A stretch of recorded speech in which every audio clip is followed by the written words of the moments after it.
Yo, what is up guys? It's Pedro here, and in today's video I want to talk about Bieniemy and the Washington Commanders offense and why I think they could be something special this year. If you guys are new, make sure to subscribe. We are super close to 11,500 subscribers. Also check out Mojo, link in the description. Going to be doing a Jahan Dotson and Sam Howell jersey giveaway, both signed. And man, does it feel good to be talking to you guys after another Washington Commanders win. Victory Mondays always feel good. But let's talk about the Washington Commanders offense. And of course, it's still very, very early in the season. And that's why the title says could be something special and not they are something special. Because they got to continue to do this. They didn't do that well in week 1 against the Cardinals. And then honestly, against a better defense, in the Denver Broncos, they had a really, really good game, especially in that second half. And a big part of it was Bieniemy, Sam Howell, and a couple other players that I want to talk about in today's video. So yeah, 35 points is huge. We haven't done that in a long time. This is the first time Washington has had 35 plus offensive points scored in a win since December 24th of 2016, so almost 7 years. And yes, before some of you guys comment down below, we did have 40 points against the Dallas Cowboys, but not all of those were offensive points because Montez Sweat scored 6, or he scored the touchdown, and then obviously that's 6 plus the one kick, that's 7 points. So it ended up being, I think, a little bit less than that, but it's a huge step for the Commanders, and this is the first time in the Rivera era that the Commanders have scored 35 points offensively, and in Bieniemy's second game, they're able to do it. So the first game, it was a little bit shaky, but Bieniemy in his second game absolutely impressed and had some adjustments that really worked out. And it started off slow, even though the thing is, the offense was still moving the ball down the field. Like the first drive, they had a nice throw by Sam Howell on third down. I think it was to Dotson. He had a nice screen pass to Brian Robinson for 20 yards. And then Howell took the sack, which, you would like him not to take. But again, the offensive line wasn't amazing in the first half, to say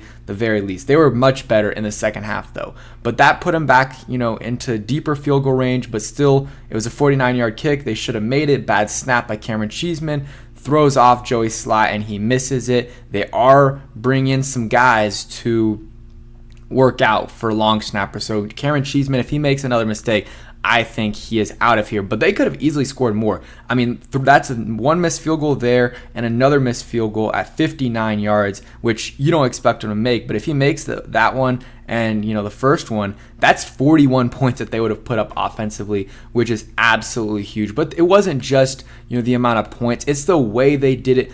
The screen game, man. I don't know the last time we had this many, well-executed screens. We had at least 3. We had 1, or actually 4 that I can remember off the top of my head. We had the Brian Robinson one early. We had another Brian Robinson one that, Hal threw to him on the right side. And then we had a one where he fakes it to one guy on the right, which is this play. And then I think he fakes it to B-Rob, and then he throws it to Cole Turner. Absolutely amazing. I mean, that play, that screen design was amazing. I'm going to show you guys in a second.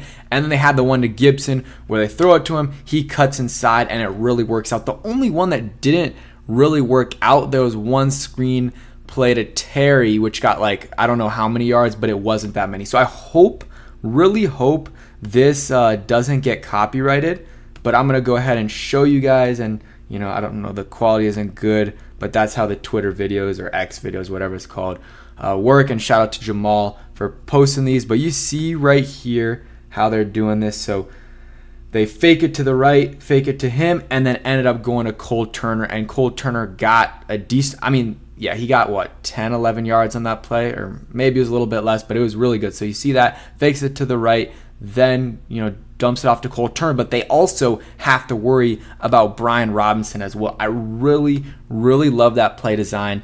And, you're not going to be able to repeat a bunch of the same plays, especially something like this, but they can do it every once in a while and think, similar things, maybe flip it a little bit, switch up the personnel. I just love that play design. And overall, the screen game was immaculate yesterday, and hopefully it continues. You look at it, receiving wise, the backs had Robinson had, I think, 42 yards. Yeah, Brian Robinson had 42 receiving yards, and then Gibson had 44 receiving yards.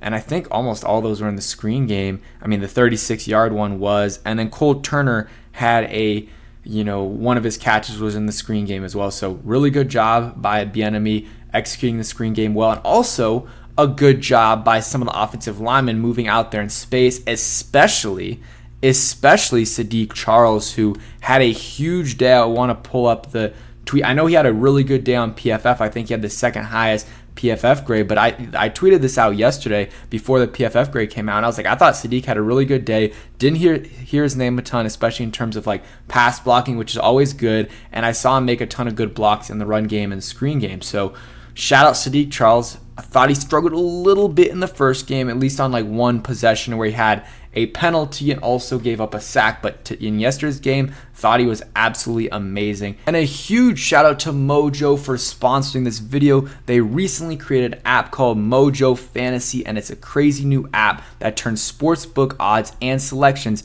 into fantasy contests, and it's really new and innovating. It's not like other apps where you're competing against the books. You're competing against other people, and you can enter contests with your friends or enter a contest with me and compete against me and fellow Commanders fans or even other NFC East fans as well.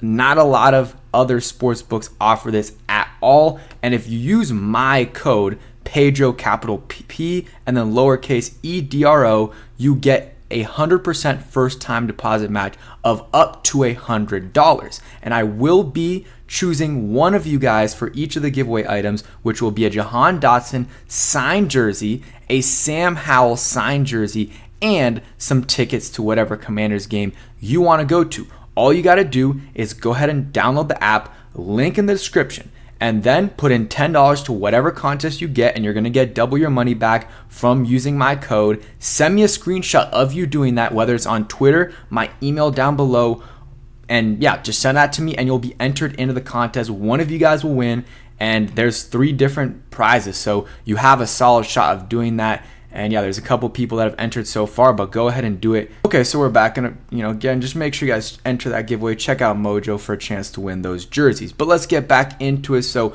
one of the main reasons I think this offense can be good is Eric Bieniemy. But of course, you can't just have good coaching, you have to have good players. And I do believe we have the right playmakers in place to turn this offense around from where it was last year to possibly a top half or top 10 offense, which we haven't had in a very, very long time. You got Sam Howell, who, he still has to prove himself, but Sam Howell has looked really good so far this year. I mean, the first game was a little bit iffy. He had a lot of up and down plays, some really bad plays and some really good plays. It was really a couple really bad plays last year that made people, not feel great about him. But this week, he had minor bad plays in terms of, holding on to the ball a little bit too long, and 1 or 2 balls that were like thrown a little behind the guys, but they caught it. Overall, though, he's 10th in passing with 501 yards, 11th in passing touchdowns with 3, 6th in completion percentage with at least 70 passes, so at 65.7%. And he has 1 interception, through 2 games, 1 fumble. Also has a rushing touchdown. I think this game he didn't have a ton of rushing yards. I'm trying to look. It was probably like 15 or something. Yeah, 13 rushing yards, but overall he's pretty mobile. Got a first down, and there was at least 1, maybe 2, long runs by Sam Howell that were wiped out because of holding penalties by guys like, I think Charles Leno had 1 or something. But yeah, they had 300 yards basically passing and 122 yards rushing. So they had a really good day offensively. But the biggest thing is they've had days like this in the past with Scott Turner, a ton of them. I mean, maybe not a ton, but they've had a decent amount of days with around 400 yards, but they wouldn't finish in the red zone. They just would not finish in the red zone at all. And that is something that you have to be able to do. And in this game, I think every time they got in the red zone, they scored. I think they did. Yeah, every single time. The Logan Thomas one, the Brian Robinson run, the Brian Robinson one that he got, I don't know if they're in the red zone, but it was pretty close. And then I'm trying to think what else. I mean, Brian Robinson had a short run in the red zone, And then Logan Thomas had a touchdown in the red zone. And he had a longer run. Might have been this 27-yarder. They had at least 2 touchdowns in the red zone, probably 3. They also had the Terry McLaurin long pass. That wasn't a red zone. They weren't in the red zone, but that was just a great throw by Sam Howell. And yeah, Sam Howell has been encouraging so far. He has to continue it. And the biggest knock on him so far is he's been, holding onto the ball a little bit too long. Hey, you know what's great about that? It's pretty correctable. It's not a talent thing. It's a mindset thing. And I think he has a growth mindset. I think he'll be able to adjust a little bit. You even saw later in the game, Eric Bieniemy adjusted for him, but also Sam Howell adjusted, and they started throwing a little bit quicker and a little bit more screens, and that really worked out. So I think Sam Howell's going to continue to improve, and I think he'll get a little bit more rushing yards than he did today on average per game. They also have good playmakers. I mean, Terry McLaurin and Jahan Dotson, they haven't done a ton this year, and they still have won both of their games, so that's encouraging. When they are forced to pass a little bit, I think these guys will get more production, but Terry had a good game, 5 catches on 6 targets for 54 yards and a touchdown. Jahan, a little bit disappointing so far, but I don't really think that's necessarily his fault. They haven't been getting him as, much involved as I thought they would.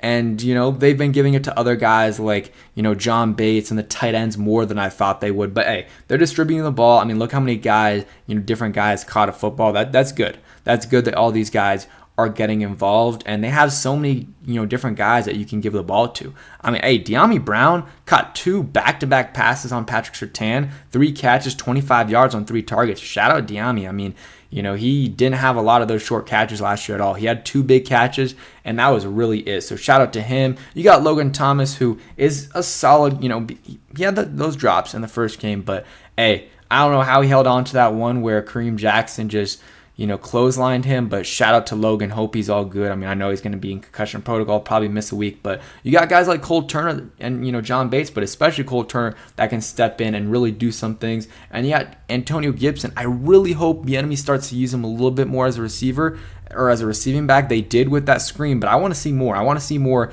than 3 targets for Gibson. Maybe give him 4 or 5 and, yeah, maybe take a couple away from John Bates, but even John Bates had, some nice plays. He did drop that one pass that he should have, but besides that, it was good. And, Bieniemy, I mean, it's a small sample size, but we're averaging about 28 points on offense, and the Chiefs are averaging 18.5. Very, very, very small sample size, but Bieniemy has looked really good so far and has really helped turn around this offense, and they got the playmakers in place. The offensive line is the biggest question mark, but Sadiq Charles, he has the potential. He has to stay healthy. He can turn out to be a okay to solid guard. I like Cosme, and then Nick Gates is solid. The 2 tackles are the question marks. They have to play better. Leno had a better second half. I don't know. Wiley and Leno, I was never really high on Wiley. Leno, we kind of know what he is, but hopefully those guys step up and protect Hal a little bit more and limit those penalties. But the tight end room I think is okay and has some potential with Cole Turner there. The wide receiver room is good to elite. They haven't shown it yet, but if Jahan Dotson steps up and turns out to be a number 1 receiver, this receiver room is elite.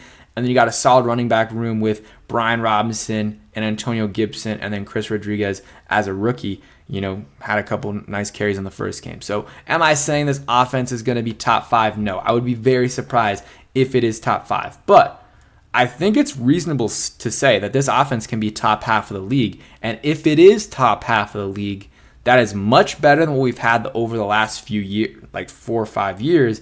And, our defense, I think, is going to be good. It had a bad game this week, but it was much better in the second half. I think that, if this offense is top half of the league, we're going to make the playoffs, unless our defense really melts down. So just wanted to mention that in today's video. And, yeah, again, it's great to talk to you guys on a Victory Monday. So thank you guys for watching. Hope you guys did enjoy. If you did, hit that like button, subscribe if you guys are new, and check out Mojo. Peace.